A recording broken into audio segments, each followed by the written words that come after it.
সেই গণভোটের কি হইল, কোনো কথাই উনি আর বলতেছিলেন না। আমি মনে মনে খুঁজতেছিলাম কোথায় গেল কোথায় গেল। ফ্রান্সে গেছিল, তখন তো এখানে বুদ্ধিজীবীরা পালায়া গেছে আর আসবে না। উনি আসছেন, উনি আজকে সাভারে আছে, আপনারা দেখা করে আসতে পারেন। সাভারে গ্রামীণ ব্যাংকের একটা সমাবেশ ছিল, ওইখানে বিদেশি অনেকেই ছিল। পিছনে বসা ছিল আসিফ মাহমুদ, সবুজ ভুঁইয়া, নাহিদ ইসলাম। একটা টাইমে উনি ডাকলেন নাহিদ ইসলামকে, আমি অপেক্ষা করতেছিলাম কি ব্যাপার, ডাকলো কেন। নাহিদ ইসলাম হেঁটে আসতেছে ওনার পাশে যখন আসলো, কি অপূর্ব দৃশ্য। উনি সবাইকে দাঁড়াইতে বললো, বুকে জড়াইয়া ধরলো এবং কিছু কথা বললো এই সেই বিশ্ববিদ্যালয়ের ছাত্র যে জুলাই গণ অভ্যুত্থান ঘটাইছে, স্বৈরা শাসককে এই দেশ থেকে তাড়াইছে। তার সঙ্গী সাথী 1400 মারা গেছে, তাও পিছায় নাই। তাদের পিছনে লাগছিল পুলিশ, প্যারামিলিটারি এবং বাংলাদেশের যত গোয়েন্দা বিভাগ আছে সবাই তাদের পিছনে লাগছিল, কিন্তু কিছু করতে পারে নাই। বিদেশি চাপও ছিল, তাও তাদের পথ থেকে তাদেরকে সরাইতে পারে নাই। তারা পতন ঘটায় ছাড়ছে 5ই আগস্টে। এইটা বইলা বলছে আবার হাততালি দেন, আবার সবাই হাততালি দিছে। Here with us today with Nahid Islam is here. Can I give him a big applause? Standing over. Can you please stand up? Give a big applause. All stand up. This is a history. It's not just person. The young guy from the university bringing the whole government down. Nobody could. Army, police, paramilitary, nothing could help the government. They tried everything. They killed people, killed their colleagues, students, 1,400 of them in 3 weeks on the street. They are there. He's in the front, leading this here. So let's have a big applause for him again. ঘটনাটা কখন? আর মাত্র 2 দিন পর আমাদের জুলাই আসতেছে, 36শে জুলাই। সে জুলাই আসতেছে 2 দিন পর। আর এখনই আমরা সামনে পেয়ে গেলাম, যারে মনে মনে খুঁজতেছি, ডক্টর ইউনূস স্যার। হ্যাঁ, আবার পেয়ে গেলাম আজকে এই সাভারে। আসিফ মাহমুদ, সবুজ ভুঁইয়াকে ভাই ডাইকা সবার সাথে পরিচয় করায় দিছে, বীর হিসাবে চিহ্নিত করছে যে বাংলাদেশের বীর, বাংলাদেশের ভবিষ্যৎ এরা। একটা টাইমে আমি বলছি, কয়েকটা কন্টেন্টের মধ্যে বলছি, এনসিপির যদি জন্ম না হইতো জুলাই হারায় যেত। জুলাইকে ধরে রাখছেই তো এনসিপি, এই নাহিদ ইসলামরা, তারাই তো ধরে রাখছে।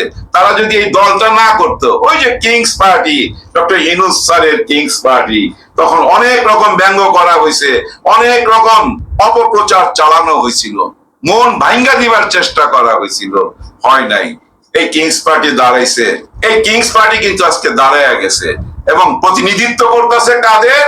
জুলাই প্রতিনিধিত্ব করতেছে এই সংসদে। আপনাদের মনে আছে সংসদের দক্ষিণ প্লাজায় যেদিন প্রথম পরিচয় করায় দেয় নাহিদ ইসলামকে, কি বলছিল? এনসিপির ইমাম নাহিদ ইসলাম এখন আপনাদের সামনে বক্তব্য রাখবে। তার মানে একজন ইমাম হিসাবে পরিচয় করায় দিছিল, যার জন্য ওই যে জামাতে ইসলামের সাথে আছে, ঠিক জায়গায় তো আছে। আর ওই জায়গায় আছে বলেই কিন্তু আমরা এখনো সাহস পাই।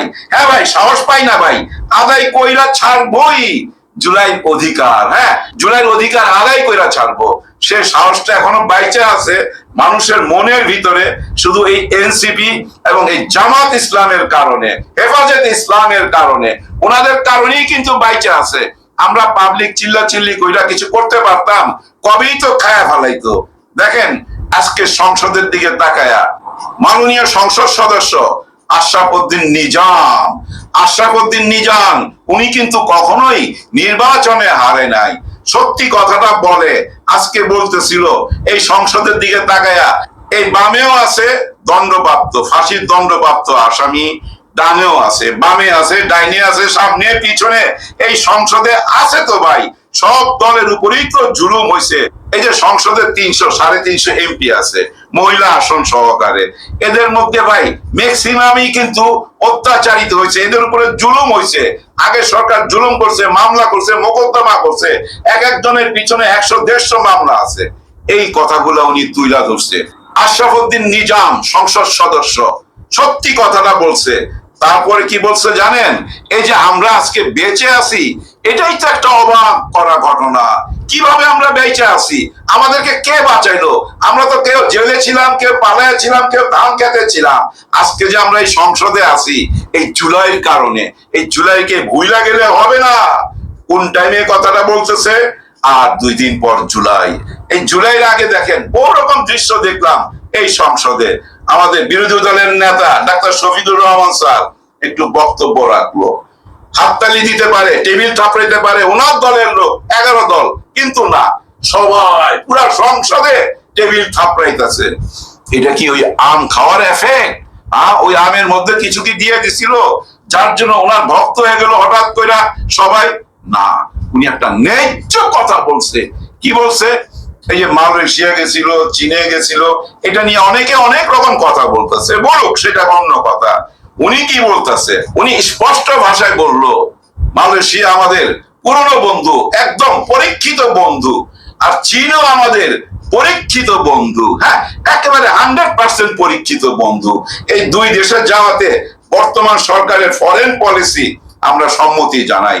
আমরা সরকারের সাথে আছি, কিন্তু ওইখানে কি চুক্তিপত্র হয়েছে, কি কি কথাবার্তা হয়েছে, ওইসব আমাদেরকে জানাইতে হবে এই সংসদে। আপনাদের সাথে আমরা আছি। পুরনো পথ ছাইরা নতুন পথের যে যাত্রা শুরু করছেন, এই যাত্রায় আপনাদের সঙ্গে আছি। এরপরে কিন্তু ওই টেবিল থাপড়ানো কথা তো ভাই ঠিকই বলছে। একবার চিন্তা করেন, কোন কারণে যদি জামাত ইসলাম এই দেশের সরকার গঠন করতো, কোথায় যাইতো?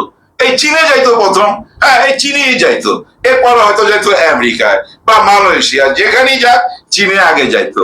এই সরকার চীনেই গেছে, মালয়েশিয়া হয়ে চীনে গেছে। তার মানে কি জানেন? ওনাদের আদর্শ আর ইনাদের আদর্শ এই একটা জায়গায় ফরেন পলিসিতে আইসা মিলা গেছে, একদম জোড়া লেগে গেছে, যার জন্য এই হাততালিটা পাইছে। কিন্তু জুলাইয়ের ব্যাপারে কি হবে? এই যে 2 দিন পর আবার জুলাই আসতেছে। কোথায় আমাদের সেই অধিকার? 70% মানুষ যে ভোট দিল, সেই ভোটের অধিকার কোথায়? আপনারা কত ভাগ ভোট নিয়া এই সংসদে গেছেন, আর আমরা কত ভাগ ভোট দিয়া বাইরে এখনো পইরা আছি, আমাদের অধিকার পাচ্ছি না। সেটা নিয়ে কে কথা বলবে বলেন? আমি তো মনে করি শুধু বিরোধী দল এই কথাগুলো বলবে, এই দাবি জানাবে। এই আগামী কয়েকদিনের মধ্যে বিএনপির ভিতর থেকেও ভাই তুমুল ভাবে এই দাবিটা আসবে। আশরাফুদ্দিন নিজাম সাহেব যেভাবে কথা বলছে, এরকম আরো অনেকে মুখ খুলবে, অলরেডি খোলা শুরু করছে বিএনপির মধ্যে থেকেই। তারাও ভাই এই জুলাইয়ের সাথে আছে, তারাও জুলাইকে বুকে ধারণ করে। জুলাইকে বুকে ধারণ না করে তো কোনো উপায় নাই। নতুন একটা বাংলাদেশের জন্য জুলাইকে মানতেই হবে। কারণ জানেন, এই 18 মাস বৈশা বিশাল বড় একটা সংস্কার করা হয়েছে। তো কি ধরনের সংস্কার করা হয়েছে 2-1টা কথা বলি, সবগুলা বলতে পারবো না। যেমন এই যে বিচার বিভাগটা পুরাটাই স্বাধীন, আলাদা একটা কমিশন গঠন করে দিছে। এখানে বিচারপতি কে হবে, কিভাবে এই বিচারালয় চলবে, আইন বিভাগ চলবে, টোটাল ওই কমিশন দায়িত্ব পালন করবে। এখানে সরকারি কোনো হাত থাকবে না, কেউ এখানে রাজনৈতিক ভাবে প্রভাব খাটাইতে পারবে না। ঠিক তেমনি ভাই এই দুদককে আলাদা বিচার কমিশন করে দিছে। এই যে নির্বাচন কমিশনার, এই নির্বাচন কমিশন আলাদা করে দিছে। এই দেশে কিভাবে নির্বাচন হবে, কাদের অধীনে নির্বাচন হবে, কতদিন লাগবে নির্বাচন হইতে, সবকিছুই ভাই আলাদা করে দেওয়া হয়েছে। ঠিক তেমনি ভাবে পুলিশেরও আলাদা করে একটা কমিশন করা হয়েছে। ওই কমিশনের অধীনে এই পুলিশ চলবে। নেতা ফোন করবে আর আসামিকে ছাইরা দিবে পুলিশ, ওই সুযোগ থাকবে না, যার জন্য আলাদা কমিশন কইরা দেওয়া হয়েছিল। প্রত্যেকটা জায়গায় সেভাবে আলাদা আলাদা করা হয়েছিল। কেন? যে একজনের হাতে সব ক্ষমতা থাকতে পারবে না, বুঝছেন? একজনের হাতে সব ক্ষমতা থাকলে সে স্বৈরার শাসক হবেই। এই যে আমাদের শেখ হাসিনা স্বৈরার শাসক কিভাবে হয়েছে? তার হাতের মুঠায় ছিল সমস্ত ক্ষমতা। এই যে বিডিআর হত্যাকাণ্ড যখন চলতেছিল, অনেক আর্মি ভাই, র্যাব ভাই, পুলিশ ভাই ওইটার ভিতরে ঢুকতে চাইছিল বড় বড় অফিসারদেরকে বাঁচাইবার জন্য, জওয়ানদের বাঁচাইবার জন্য, কিন্তু ঢুকতে পারে নাই। কারণ প্রধানমন্ত্রী কোনো হুকুম দিচ্ছিল না, আদেশ দিচ্ছিল না, অনুমতি দিচ্ছিল না প্রধানমন্ত্রী। শুধু একটা অনুমতির জন্য 57 জন অফিসার শহীদ হয়ে গেল। এভাবে যে কত মায়ের বুক খালি হয়েছে, কত বাবার বুক খালি হয়েছে, এর হিসাব কে দিবে? কোনো হিসাব নাই। আর হিসাব দিতে হয় না কেন? কারণ ওই যে 72-এর সংবিধান, ওইটার ভিতর দিয়েই তো স্বৈরা শাসকের জন্ম হয়, ওইটার ভিতর দিয়েই তো শেখ হাসিনার জন্ম হয়েছে। ওইটা যেন না হইতে পারে, যার জন্য আলাদা আলাদা কমিশন গঠন করা হয়েছিল ওই 18 মাসে, যেটা নিয়ে এখন আলোচনা থাইমা আছে। ডক্টর ইউনূসের যেটুক করার সেটুক কইরা দিয়ে গেছে, অনেক দূর আগাই দিয়ে গেছে। ওনার রোড ম্যাপেই কিন্তু এই দেশ এখন চলতেছে। দেখেন না, যুদ্ধ বিমান কিনতেছি আমরা। এর মধ্যে বিশাল বড় একটা খবর আছে, দক্ষিণ কোরিয়া থেকে সাইলেন্ট কিলার নামে একটা হেলিকপ্টার কিনতেছে। একটা না, 6টা। এই 6টা কিন্তু সাধারণ হেলিকপ্টার না, এর ভিতরে আলাদা চেম্বার আছে। ড্রোন প্লেন গুলো আছে না, যুদ্ধের ড্রোন প্লেন গুলো রাইখা দেওয়ার জন্য আলাদা চেম্বার আছে। এর বিশাল ক্ষমতা তো ভাই, 1 মিনিটে 700 রাউন্ড গুলি করতে পারে আকাশ থেকে। এবং ওই টার্গেট ওই পাইলটকে করতে হয় না, যে প্লেন চালায় তাকে করতে হয় না, অটো হয়ে যায়। সে সিস্টেমের 6টা যুদ্ধ হেলিকপ্টার কিনতেছে বাংলাদেশ দক্ষিণ কোরিয়া থেকে। খুব নিন হারাম হয়ে যাবে। আর আমরা তো এইটাই চাইছিলাম, যার জন্য দেখেন বিরোধী দল কিন্তু ওনাদের পক্ষেই আছে, সব ব্যাপারেই কিন্তু সম্মতি দিচ্ছে। এই যে বর্তমান বাজেট নিয়ে খুব একটা হইচই করে নাই বিরোধী দল, কারণ জানে বিধ্বস্ত একটা দেশের মধ্যে, হ্যাঁ ভাই বিধ্বস্ত অবস্থায় ছিল তো 18 মাসের মধ্যে তো ডক্টর ইউনূস স্যার ওইখান থেকে বাইর হইতে পারে নাই, ওইভাবেই তো ক্ষমতা নিছে এই সরকার। এই অবস্থায় যে একটা বাজেট দিতে পারছে, এটাই তো বেশি। মাইনা নিছে, কিন্তু মাইনা নিবে না কোনটা? জুলাই ব্যাপারে কোনো আপোষ নাই। ডাক্তার শফিকুর রহমান স্যার এই ব্যাপারে কোন রকম আপোষ করবে না। নাহিদ ইসলাম তো আপোষ করতেই পারে না। আপনারা দেখতে পাবেন এই আগামী মাসের মধ্যে শুরু হয়ে যাবে। এই অধিকারটা ছিনিয়ে নিতে হবে এই আগামী মাসের মধ্যে। 5ই আগস্টের আগে ওই জুলাই জাদুঘরও কিন্তু ওপেন করতে হবে। কোন রকম আপোষ চলবে না। 1 তারিখ থেকে 5 তারিখ পর্যন্ত 36 দিন, এই 36 দিনের মধ্যেই আদায় করতে হবে গণভোটের অধিকার। ইনশাআল্লাহ এটা হয়ে যাবে, আমার বিশ্বাস এটা হয়ে যাবে। কারণ কি জানেন, এই সালাউদ্দিন সাহেবও কিন্তু বলছে, নিজের মুখে বলছে, যদি গণভোট সবাই চায়, সাধারণ জনগণ সবাই চায়, সেটা দিতে আমরা বাধ্য। এবং আমাদের মাননীয় প্রধানমন্ত্রীও বলছে, আমরা অক্ষরে অক্ষরে এই জুলাই সনদ পালন করব। কথাগুলো তো দিছে, কেউ স্লিপ কাটতে পারবে না। হ্যাঁ, ওই যে স্লিপ অফ টাঙ্গের মতো কেউ স্লিপ কাটতে পারবে না। চৈতালি যেভাবে স্লিপ অফ টাঙ্গের মধ্যে চইলা গেছে, ঠিক তেমনি ভাবে আমাদের সালাউদ্দিন সাহেবও স্লিপ অফ টাঙ্গের মধ্যে বইলা ফেলাইছে যে আমরা অ্যাক্টিং করছি, অভিনয় করছি নির্বাচনের জন্য। ওই কথাটা স্লিপ অফ টাং, চৈতালির মতো বুঝা নেন। কেউ ঘাবড়াবেন না। জুলাইয়ের সাথে যারাই আছেন ভাই, আপনারা নামাজে গেলে জানাজায় বসা আল্লাহর কাছে ভাই দোয়া চাইবেন, এই জুলাইয়ের জন্য কান্নাকাটি করবেন। মা বোনরা আপনারা যারা আছেন এবং